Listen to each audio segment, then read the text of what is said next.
Remember how we used the type function when checking what type a certain variable was? Let's do that again now.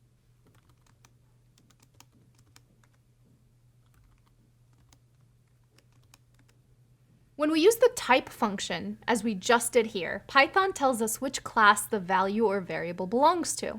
And since this is a class, it has a bunch of attributes and methods associated with it. Let's take the string class for an example. In this case, the only attribute is the contents of the string. What about the methods? Well, in earlier videos, we looked at a bunch of methods provided by the string class, like upper, to create an uppercase version of the string, or isNumeric, which checks whether or not the contents are all numeric. Each string we've used in Python up to now has been a different instance of the string class. They all had the same methods, but the contents were different. This meant that the result of calling those methods was different also. You can get your computer to list all the attributes and methods in a class. To do that, just use the dir function. This gets the interpreter to print to the screen a list of all the attributes and methods. Whoa, that's a lot of items. Let's break this down a little bit so we all understand what's going on. The first bunch here are special methods that begin and end with double underscores.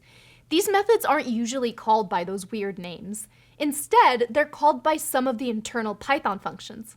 For example, the __len___ method is called by the len function that we've used before to find out the length of a string. Or the __ge___ method is used to compare if one string is greater than or equal to another when using the greater than or equal to operator.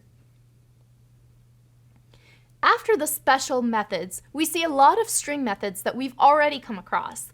This list gives the names of all the methods, but it doesn't tell us how we can use them. There's a different function to tell us that, which is called help. Let's give that one a go.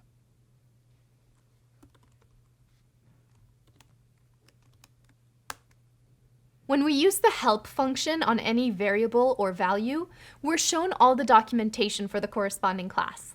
In this case, we're looking at the documentation for the str class, the class of the string object. As before, it starts with the special method. If we scroll down, we reach the ones we've already seen.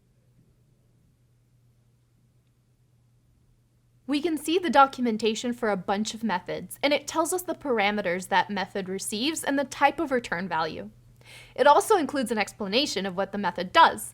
For the count method, we can see that it receives the substring that will be counted, and it has optional start and end arguments to indicate which slice of the string would be looked at. We know they're optional because they're written between square brackets. In general, being able to read and understand a method's documentation is super important when you're writing your own code. Using the dir and help functions puts all the documentation right at your fingertips. This makes it so much easier to figure out how to use something for the first time. When you're done looking at documentation, you can just type Q to quit. Python comes with a lot of classes already predefined for us, which is super useful. But the power of object-oriented programming is that we can also define our own classes with their own attributes and methods. While you might not need to do this when writing a simple script, as your programs grow in complexity, object-oriented programming will help you get the most out of the language. And that includes being able to define your own classes. Up next, we'll dive into how to write our own class definitions with their own attributes and methods. Let's get to it.